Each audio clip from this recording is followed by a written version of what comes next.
ሰላምና ጤና በያላችሁበት ይድረሳችሁ ውድና የተከበራችሁ ቤተሰቦቻችን እንደምን አላችሁልን? ከሁለተኛው የዩቲዩብ ቻናላችን አዲስ ስፖርት ልዩ የተለያዩ ስፖርታዊ ጉዳዮችን ልናካፍላችሁ እነሆ በድጋሚ ተገናኘን። በዕለተ ሰኞ የምሳ ሰዓቱ ፕሮግራማችን በዛሬ ፕሮግራማችን የተለያዩ ስፖርታዊ ጉዳዮችን እናነሳለን። በተለይ ከዝውውር ጉዳዮች ጋር የተያዙ ሰፋ ያሉ ማብራሪያዎችን ወደ እናንተ እናደርሳለን። ምክንያቱም የጥር ተጫዋቾች የዝውውር መስኮት አሁን ላይ እጅጉን እየቀረበ ይገኛልና ከነዚህ ዝውውሮች ጋር በተያያዘ የተለያዩ የዝውውር ጉዳዮች እየተነሱ ነው። እነሱን መረጃዎች ወደ እናንተ እያደረሰን ቆይታን እናደርጋለን።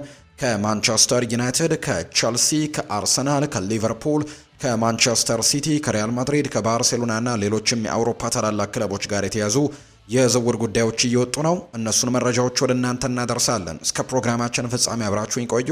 ከመሸጋገሪያ በኋላ በድጋሚ ተመልሰን እንመጣለን። አብራችሁኝ ቆዩ።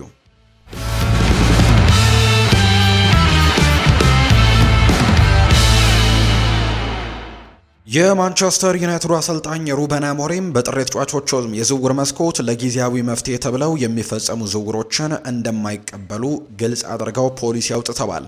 እንደ ፋብሪዚዮ ሮማኖ ዘገባ ከሆነ አሰልጣኝ ሩበን አሞሪም የሚፈርሙት ለወደፊት ይጠቅማሉ ብለን የምናምናቸውን ተጫዋቾች ብቻ ናቸው ሲሉ ነው የገለጹት። በጥር ወይም ደግሞ በሐምሌ የሚመጡ ተጫዋቾች ለክለቡ የረጅም ጊዜ እቅድ የሚመጥኑ መሆን እንዳለባቸው ነው አጽንኦት ሰጥተውም የሚናገሩት። ጊዜያዊ መፍትሄ የሚባል ነገር የለም ሲሉ ይናገራሉ። ምንም እንኳን ክለቡ እንደ ብሪያን ኤምቤሞ፣ ኑሱር ማዝራዊ እና አማድ ዲያሎ ያሉ ተጫዋቾችን በአፍሪካ ዋንጫው ምክንያት ለተወሰነ ጊዜ ቢያጣም አሰልጣኙ ግን የእነሱን ክፍተት ለመሙላት ብቻ ተብሎ የሚደረግ አጭር ዝውውር እንደማይኖር ነው ያረጋገጠው። ዩናይትዶች በተለይ በመሃል ሜዳው ላይ ጥራትን ለመጨመር ጥረት እያደረጉ ነው የሚገኙት። በዝርዝራቸው ውስጥም የሚገኙት እነ ካርሎስ ባሌባ፣ ዣኦ ጎሜዝ ከወልቨርሃምፕተን ወንደረርስ፣ አደም ዋርተን ከክሪስታል ፓላስ፣ ኤሊዮት አንደርሰን ከኖቲንግሃም ፎረስት።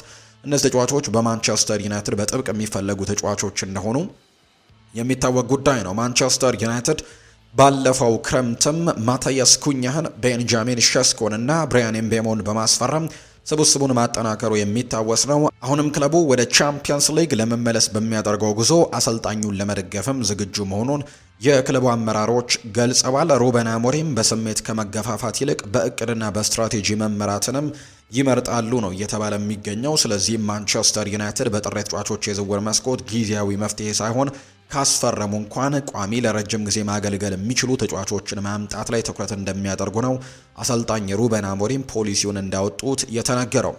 ማንቸስተር ዩናይትድ እና ኒውካስል በሳምንት 410,000 ፓውንድ የሚከፈለው አማካይ ላይም ፉክክር መጀመራቸው ነው እየተገለጸ የሚገኘው። በተለይ እንደ ከቼንድ ኦፍ ሳይድ ዘገባ ከሆነ ሁለቱ የእንግሊዝ ክለቦች በመጪው የጥር ተጫዋቾች የዝውውር መስኮት የመሃል ሜዳቸውን ለማጠናከር ፊታቸውን ወደ ሳዑዲ አረቢያ በማዞር ሩበን ኔቬሽን ለማስፈረም ይከታተላሉ ተብሏል። ፖርቱጋላዊው ኢንተርናሽናል ሩበን ኔቬስ ከሳዑዲው አልሂላል ጋርም አዲስ ኮንትራት ለመፈራረም ፍቃደኛ ባለመሆኑ ምክንያት ወደ እንግሊዝ ፕሪሚየር ሊግ የመመለስ ከፍተኛ ፍላጎት እንዳለው ነው ለወኪሎቹ የተናገረው። ስለዚህ አልሂላል ተጫዋቹን በነፃ ወይም በፍሪ ኤጀንትነት ከሚያወጣው አሁን ላይ በጥር ወር ሽጦ የተወሰኑ ገቢዎችን ማግኘትን ይመርጣል። በመሆኑም ለድርድርም ዝግጁ መሆናቸው ነው እየተነገረ የሚገኘው። አዲሱ አሰልጣኝ ሩበን አሞሪም ጨዋታን መቆጣጠር የሚችልና የተከላካይ ክፍልንም ሚዛን የሚጠብቅ አማካይ ነው የሚፈልጉት። ሩበን ኔቬስ ደግሞ ለሩበን አሞሪም የጨዋታ ስልትም ተስማሚ ተጫዋች ተደርጎ በርካቶች እየተመለከቱት ነው። ኤዲ ሃው ሩበን ኔቬስን በአነስተኛ ዋጋ ለማግኘት ቢፈልጉም የተጫዋቹ በሳምንት 410,000 ፓውንድ ደሞዝ ግን በክለቡ ትልቅ ፈተና ሊሆን ይችላል ተብሎ ይታመናል። ዝውውሩ እንዲሳካ ሩበን ኔቬስ ደሞዙን በከፍተኛ ሁኔታ መቀነስም ይኖርበታል። ኔቬስ ወደ እንግሊዝ መመለስ ቢመርጥም እንደ ኢንተር ሚላን፣ ዩቬንቱስ ያሉ የጣሊያን ክለቦችም ከተጫዋቹ ሁኔታ ጋር በቅርበት እየተያያዙ የሚገኙ ስሞች ናቸው። ምንም እንኳን ሩበን ኔቬስ ወደ እንግሊዝ ሊመለስ እንደሚችል ቢገለጽም አንዳንድ መረጃዎች ግን የተጫዋቹ ከአልሂላል ጋር እስከ ሰኔ 2028 የሚያቆይ አዲስ ኮንትራት ሊያራዝም እንደሚችል የሚያሳዩ ፍንጮችን አግኝተናል የሚሉ አይነት ሀሳቦችም ጭምር እየተናገሩ ይገኛሉና ተጫዋቹ በዚህ የጥር ተጫዋቾች የዝውውር መስኮት ይለቃሉ የሚሉት ጉዳዮች በጥያቄ መልክ መነሳት ቀጥለዋል። እነ ማንቸስተር ዩናይትድ፣ እነ ኒውካስል እንዲሁ እነ ዩቬንቱስ እና ኢንተር ሚላንም ተጫዋቹን ማስፈረም ፍላጎት ቢኖራቸውም ነገር ግን ተጫዋቹ ላይለቅ የሚችልበት እድሎችም እንዳሉ ጭምር የሚያሳዩ ዘገባዎችን ነው እየተመለከተን የምንገኘው። በክለቡ እስከ 2028 ሊቆይ ይችላል ተብሎ ይታመናል። ሪያል ማድሪድም እንዲያመራ እንግዲህ ጥያቄ አቅርቦ እንደነበር ይነገራል። ነገር ግን ሪያል ማድሪድ ጥያቄውን ውድቅ እንዳደረጉበት የሚያሳዩ መረጃዎች ናቸው የወጡት። ፋብሪዚዮ ሮማኖ እንደተናገረው ከሆነ ፋቢዮ ፓራቲቺ ቶተንሃምን ሊለቅ ነው ብለዋል። ታዋቂው የዝውውር ዜናዎች አቅራቢ የሆነው ፋብሪዚዮ ሮማኖ እንደተናገረው የቶተንሃሙ ስፖርቲንግ ዳይሬክተር ፋቢዮ ፓራቲቺ ወደ ሴሪኤው ክለብ ፊዮረንቲና ለመዘዋወር ከስምምነት ላይ ደርሷል ተብሏል። ፊዮረንቲና ፓራቲቺን የክለቡ እግር ኳስ ዘርፍ መሪ አድርጎ ለመሾምም ድርድር እያደረገ ነው የሚገኘው። ስምምነቱ ወደ መጠናቀቁ የተቃረበ ሲሆን አሁን የቀረው ከቶትንሃም ጋር የሚደረገው መደበኛ የውል ማቋረጫ ሂደቶች ብቻ እንደሆኑ ነው የተነገረው። ምንም እንኳን በፊፋ እገዳ ምክንያት ስራው ቢስተጓጎለም ፓራቲቺ አሁን ላለው የቶትንሃም ስብስብ መጠናከር ትልቁን ድርሻ ይወስዳል። እንደ ክሪስቲያን ሮሜሮ፣ ዲያን ኮሊሴቭስኪ፣ ደስቲን ኡዶጊ ያሉ ቁልፍ ተጫዋቾችን ወደ ክለቡ በማምጣትም የሚታወቅ ነው። ፓራቲቺ በቶትንሃም በድጋሚ በይፋ ስራ ከጀመረ ገና 2 ወሩ ቢሆንም አሁን ግን ወደ ሀገሩ ተመልሶ ፊዮረንቲናን ከአደጋው ለመታደግም አዲስ ፕሮጀክት ለመጀመር ፍላጎት አለው። ፊዮረንቲና ዘንድሮ እጅግ በጣም የተቸገረ ቡድን እንደሆነ ተመልክተናል። በወራጅ ቀጠናው ላይ ነው የሚገኘው። አንድ ድል ነው ያገኙት እስካሁን ድረስ፣ እሱም ባለፈው ሳምንት ያሸነፉት ጨዋታ ነው። ከዛ ውጭ ግን ባደረጓቸው የሴሪ ጨዋታዎች በአብዛኛው በሽንፈት ያጠናቀቁባቸው መርሃ ግብሮች ናቸው እና ፓራቲቺ ወደ ፊዮረንቲና በማምራት ቡድኑን ከአደጋ ለመታደግ ነው ፍላጎቱ ያለው። ፓራቲቺን ማጣት ለቶተንሃም ትልቅ ጉዳት ነው። ክለቡ ዘመናዊ የዝውውር ስልት እንዲኖረው ካደረጉት ሰዎች መካከልም አንደኛው እንደሆነ ይነገራል። በተለይም በጥር የዝውውር መስኮት ሊከፈት ጥቂት ቀናት ሲቀሩት የእሱ መልቀቅ ደግሞ የክለቡን እቅድ በሙሉ ሊያዛባው እንደሚችል ጭምር የሚያሳዩ ነገሮችን ነው እየተመለከትን የምንገኘው። ፋብሪዚዮ ሮማኖ ሌሎች ካጋራቸው መረጃዎች መካከል አንደኛው የአክሰል ዲሳሲ በጥር ወር ቼልሲ ሊለቅ ይችላል የሚለው መረጃ ነው። እንደ ታዋቂ የዝውውር ጋዜጠኛ ፋብሪዚዮ ሮማኖ ዘገባ ከሆነ ፈረንሳዊው ተከላካይ አክሰል ዲሳሲ በጥር የዝውውር መስኮት ከቼልሲ እንደሚሰናበት ነው የሚጠበቀው። አሰልጣኝ ኤንዞ ማሬስካ ተጫዋቹን ከቡድኑ እቅድ ውጪ ካደረጉት በኋላ ክለቡ አክሰል ዲሳሲን ለመሸጥም ወስኗል ነው የተባለው። አሰልጣኝ ኤንዞ ማሬስካ አክሰል ዲሳሲን በሳቸው ስር የመጫወት እድል እንደሌለው በግልጽ አስታውቀዋል። በዚህም ምክንያት ተጫዋቹ የውድድር ዘመኑ አብዛኛውን ጊዜ ከዋናው ቡድን ተለይቶ እንዲቆይም ተደርጓል የሚል መረጃ ነው የወጣው። አክሰል ዲሳሲ ከሞናኮ ወደ ስታንፈርድ ብሪጅ የመጣው በትልቅ ተስፋ ቢሆንም በለንደን በቆየባቸው ጊዜያት ግን የሚጠበቅበትን ያክል ብቃት ማሳየት በፍጹም አልቻለም። በክለብ ውስጥም ያሉ በርካታ ተከላካዮችም ከሱ የተሻለ እድልን እንዲያገኙ አድርጓቸዋል ነው የተባለው። ለ27 ዓመቱ ተከላካይ ኤሲ ሚላን፣ ሮማ እነዚህ ሁለቱ ከጣሊያን የሚፈልጉት ናቸው። ሊዮን ከፈረንሳይ ይፈልገዋል። ባርሴሎናም ፍላጎት እንዳለው ይነገራል ከወደ ስፔን። ሆኖም ግን ቼልሲ በአሁኑ ወቅት የውጭ ሀገራት የውሰት ወይም ደግሞ ሎን ኮታውን ስለጨረሰ ተጫዋቹ ሊለቅ የሚችለው ግዴታ በቋሚ ሽያጭ ብቻ ነው። ሌላ የውጭ ሀገር ተጫዋች ሆኖ በውሰት የሚለቀው ተጫዋች አይኖርም። ስለዚህ አክሰል ዲሳሲ መልቀቅ ከቻለ በቋሚነት ብቻ ነው መልቀቅ የሚችለው። ዲሳሲ በፈረንሳይ ብሔራዊ ቡድን ያለውን ቦታ ለማስመለስ በቋሚነት መጫወትን ነው የሚፈልገው። በመሆኑም ከቼልሲ መውጣቱ ለሙያው አዲስ መነቃቃትን እንደሚፈጥርለት ጭምር ነው የሚያምነው። ምንም እንኳን እስካሁን የተጠናቀቀ ስምምነት ባይኖርም ቼልሲ ተጫዋቹን በቋሚነት ለመሸጥ ግን ድርድር ለማድረግም ዝግጁ ናቸው። ዲሳሲ በአሁኑ ወቅት ከቼልሲ 21 ዓመት በታች ቡድን ጋር ነው ልምምድ እየሰራ ዝውውሩንም በመጠባበቅ ላይ እንደሚገኝ ጭምር የሚያሳዩ ነገሮችን እየተመለከት ነው። ዌስትሃም ዩናይትድ በጥር ተጫዋቾች የዝውውር መስኮት የወልቭሱን ኖርዌያዊ አጥቂ ዮርገን ስትራንድ ላርሰንን ለማስፈረም የመጀመሪያ ደረጃ ንግግሮችን መጀመሩ ነው የተሰማው። ጀርመናዊው አጥቂ ኒኮላ ፉልክሩክ ወደ ኤሲ ሚላን በውሰት ለመሄድ ከጫፍ መድረሱን ተከትሎ አሰልጣኝ ኑኖ ኤስፕሬንቶ ሳንቶ አጥቂ መስመራቸውን በአዲስ ተጫዋቾች ለመተካትም ወስነዋል። ጆርጋን ስትራንድ ላርሰን ሜትር ከ93 ቁመት ያለው ሲሆን በግንባር ኳሶችና ኳሱን ተቆጣጥሮ ለቡድን አጋሮቹ በማመቻቸት ረገድ ደግሞ የሚደነቅ ብቃት አለው። ምንም እንኳን በዚህ የውድድር ዘመን በ15 ጨዋታዎች አንድ ጎል ብቻ ቢያስቆጥርም ይህም በክለቡ ወልቭስ ደካማ አቋም ምክንያት እንደሆነ ነው የሚታመነው። ወልቭስ ተጫዋቹን በቀላሉ የመልቀቅ ፍላጎት የላቸውም። እንደ ዘገባዎች ከሆነ ክለቡ ለኖርዌያዊ አጥቂ እስከ 40 ሚሊዮን ፓውንድ ሊጠይቅ ይችላል ተብሎ ነው የሚታሰበው። ዌስትሃም ዩናይትድ ተጫዋቹን ለማስፈረም የሚፈልገው ብቸኛው ክለብ አይደለም። ሌሎች የፕሪሚየር ሊግ ክለቦችም እንደ ክሪስታል ፓላስ እና የውጭ ሀገር ክለቦችም ተጫዋቹን በቅርበት እየተከታተሉ እንደሚገኙ ነው መረጃው የወጣው። ዌስትሃም ዩናይትድ በጥር ወር 3 አዳዲስ ተጫዋቾችን ለማስፈረም የ50 ሚሊዮን ፓውንድን በጀት እንደያዘ ይነገራል። ከማንቸስተር ሲቲ ጋር በነበራቸው ጨዋታ ደግሞ የታየባቸውን የአጥቂ ክፍተትም ለመድፈን ጆርገን ስትራንድ ላርሰን ዋነኛ ኢላማቸው ይሆናል ተብሎ እንደሚታሰብ ነው መረጃዎች እየወጡ የሚገኙትና ይህንን ተጫዋች ዌስትሃም ዩናይትዶች ለማስፈረም ፍላጎት እንዳላቸው ይነገራል።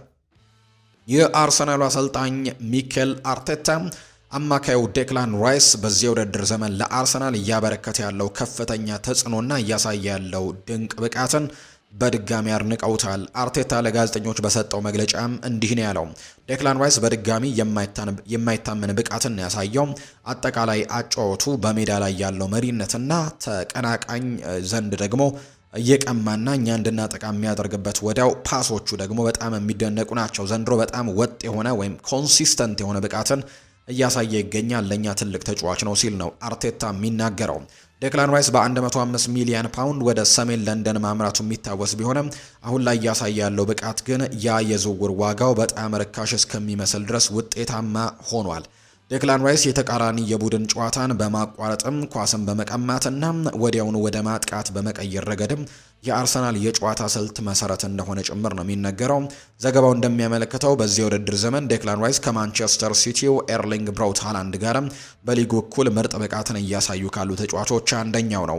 ምንም እንኳን ማርቲን ኦዴጋርድ የቡድኑ ካፕቴን ቢሆንም ራይስ ግን በሜዳ ላይ ባለው የንግግርና የተግባር መሪነት ለቡድኑ ሌላኛው የጀርባ አጥንት መሆኑን የተነገረው። አርሰናል በዚህ የውድድር ዘመን ዋንጫ ለማንሳትም የዴክላን ራይስ ጤነኛ መሆንና በዚሁ ብቃቱ መቀጠል ደግሞ እጅግ አስፈላጊ እንደሆነ ጭምር እየተነገረ እንደሚገኝ ነው መረጃዎች እየወጡ የሚገኙት። ለአርሰናል እጅግ በጣም ወሳኝ ተጫዋች እንደሆነ ሁሉም የሚመሰክሩለት ነው። አብዛኞቹም ዘንድሮ አርሰናል የተለዩ ዋንጫዎችን ማምጣት የሚችል ከሆነ በተለይ ዋንጫዎችን የማግኘት እድሉ ካለው ምናልባት ዴክላን ራይስ በዚህ የውድድር ዓመት የባሎን ዶር እጩ ዝርዝር ውስጥም በትልቁ ደረጃው ላይ ሊያጠናቅቅ ይችላል የሚሉ ግምቶች ጭምር ለዚህ ተጫዋች እየተሰጡት ይገኛሉ። በተሰጡት ሚናዎች ላይ በሙሉ የሚያሳየው ፐርፎርማንስም ለቡድኑ እጅግ በጣም ድንቅ እንደሆነ አስመስክሯል። በአማካይ ስፍራ ላይ እንዲሁ በቅርቡ ደግሞ በተደረገ ጨዋታ በተለይ የጁሪየን ቲምበርና የቤን ዋይት በጉዳት ምክንያት ባለመኖራቸው ምክንያት በቀኝ ፉልባክነት ጭምር ተሰልፎ ምርጥ የሚባለውን እንቅስቃሴውን ጭምር ለቡድኑ በተሰለፈበት ቦታ ሁሉ ማሳየት የሚችለው ነገር እንዳለ ጭምር እያሳየ የሚገኝ ተጫዋች ነው እና ዴክላን ራይስ የአርሰናል በጣም ትልቁ የጀርባ አጥንት እንደሆነ ጭምር በርካቶች ያነሳሉ። ማንቸስተር ሲቲ በጥር ተጫዋቾች የዝውውር መስኮት የ22 ዓመቱን አጥቂ ኦስካር ቦብን ለመሸጥ ፍቃደኛ መሆኑን ተከትሎም ክሪስታል ፓላስ ተጫዋቹን ለማስፈረም ዝግጅቱን እያጠናቀቀ መሆኑን የተሰማው። ኦስካር ቦብ በማንቸስተር ሲቲ ውስጥም ጠቃሚ ተጫዋች ቢሆንም በቋሚነት የመጫወት እድል ግን እስካሁን ድረስ ማግኘት አልቻለም። ክለቡ ተመጣጣኝ ዋጋን ካገኘ ተጫዋቹን ለመሸጥ ዝግጁ መሆናቸውን ዴይሊ ሜል ነው እየዘገበ የሚገኘው። ክሪስታል ፓላስ በክንፍ መስመር ላይ ተጨማሪ ጥራትን የሚጨምር ተጫዋችን ይፈልጋል። ኦስካር ቦብ በሁለቱም የክንፍ መስመሮች ላይ መጫወት መቻሉ ፍጥነቱና ያልተጠበቁ ክህሎቶቹ ደግሞ ለክለቡ ትልቅ ግብአትም ይሆናሉ ተብሎ ነው የሚታመነው። ኦስካር ቦብ በዚህ የዕድሜ ክልል ላይም በቋሚነት መጫወትን ይፈልጋል። በሲቲ ተጠባባቂ ወንበር ላይ ከመቀመጥ ይልቅም በፕሪሚየር ሊጉና በአውሮፓ መድረክም በኮንፈረንስ ሊግ የሚሳተፈው ክሪስታል ፓላስ መፈረም ለእድገቱ የተሻለ ሊሆን ይችላል ተብሎ ነው የሚታመነው።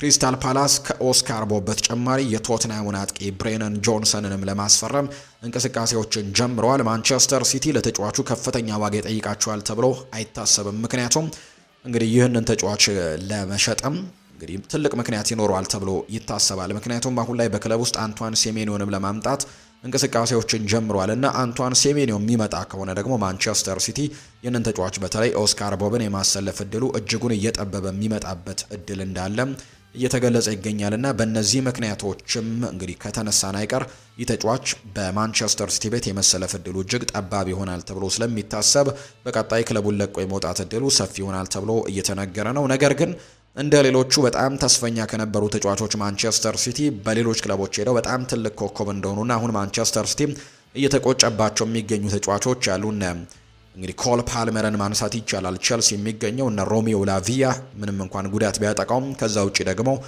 እነ ሞርጋን ሮጀርስም ጭምር በጣም ድንቅ የሚባል ጊዜን እያሳለፉ ነው የሚገኙት። እነዚህ ተጫዋቾች ከማንቸስተር ሲቲ አካዳሚ የወጡ ተጫዋቾች እንደሆኑ ይታወቃል። ነገር ግን ለማንቸስተር ሲቲ ትልቅ አገልግሎትን መስጠት ባይችሉም ነገር ግን በሌሎች ክለቦች አሁን ድንቅ አቋማቸውን እያሳዩ ነውና ቀጣዩ ተረኛ ኦስካር ቦብ እንዳይሆን በርካቶች ስጋት እንዳላቸው ነው እየተገለጸ የሚገኘው። ማንቸስተር ሲቲ በሊድስ ዩናይትድ ቤት ጥሩ ብቃትን እያሳየ ለሚገኝ አንድ ተጫዋችም ጥያቄ ለማቅረብ ፍላጎቶች ያሉት ተብሏል። ይህ ተጫዋች አጥቂ ነው። ሃሪ ግሬ ደግሞ ስሙ ነው። እንደ አለን ኒክሰን ዘገባ ከሆነ ማንቸስተር ሲቲ በ17 ዓመቱ አጥቂ ብቃትም እጅጉን ተደንቀዋል የተባለው ክለቡ ለወደፊት ግንባታ እንዲረዳውም ይህንን ታዳጊ በ40 ሚሊዮን ፓውንድ የዝውውር ሂሳብም በሚቀጥለው ወር ወይም በጥር ተጫዋቾች የዝውውር መስኮት ለማስፈረም ሀሳቡ እንዳላቸው ይነገራል። ሃሪ ግሬ በአሁኑ ሰዓት በቶተንሃም የሚገኘው የአርቺ ግሬ ታናሽ ወንድም እንደሆነ ይነገራል። ቶተንሃም ሁለቱን ወንድማማቾች በአንድ ክለብ ውስጥም ለማገናኘት ፍላጎት ያለው ቢሆንም የሲቲ ጣልቃ ገብነት ግን ሁኔታውን ሊቀይርበት ይችላል ተብሎ ታምኗል።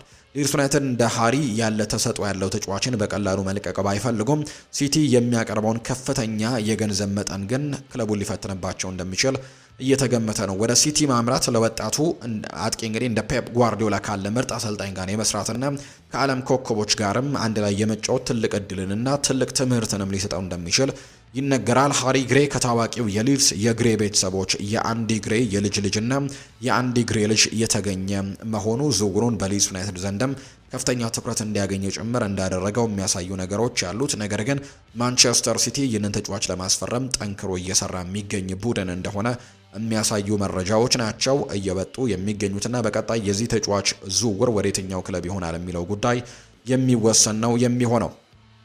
ዌስትሃም ዩናይትድ የፊት መስመር ችግሩን ለመቅረፍም ለብራዚላዊ አጥቂ ጥያቄ ለማቅረብ ዝግጁ እንደሆነ እየተነገረ ነው። የዌስትሃም ዩናይትድ የፊት መስመሩን ለማጠናከር አንድ ተጫዋች ላይ ትኩረቱን አድርጓል። ካዮ ጆርጅን ይባላል። ተጫዋች ይህንን ተጫዋች ለማስፈረም ጥያቄ ቢያቀርቡም በክለቡ ግን ውድቅ ተደርጎበታል የተባለው። እንደ ግሎቦ ዘገባ ከሆነ ዌስትሃም ዩናይትድ ተጫዋቹን በውሰት ወስዶ ነው በቋሚነት ለማስፈረምም ትልቅ ፍላጎት እንዳለው በተደጋጋሚ ሲነገር የነበረው። ለውሰቱ 4 ሚሊዮን ዩሮ ደግሞ ዝውውሮችን ሊያደርግ እንደሚችል ጭምር እየተገመተ ነው።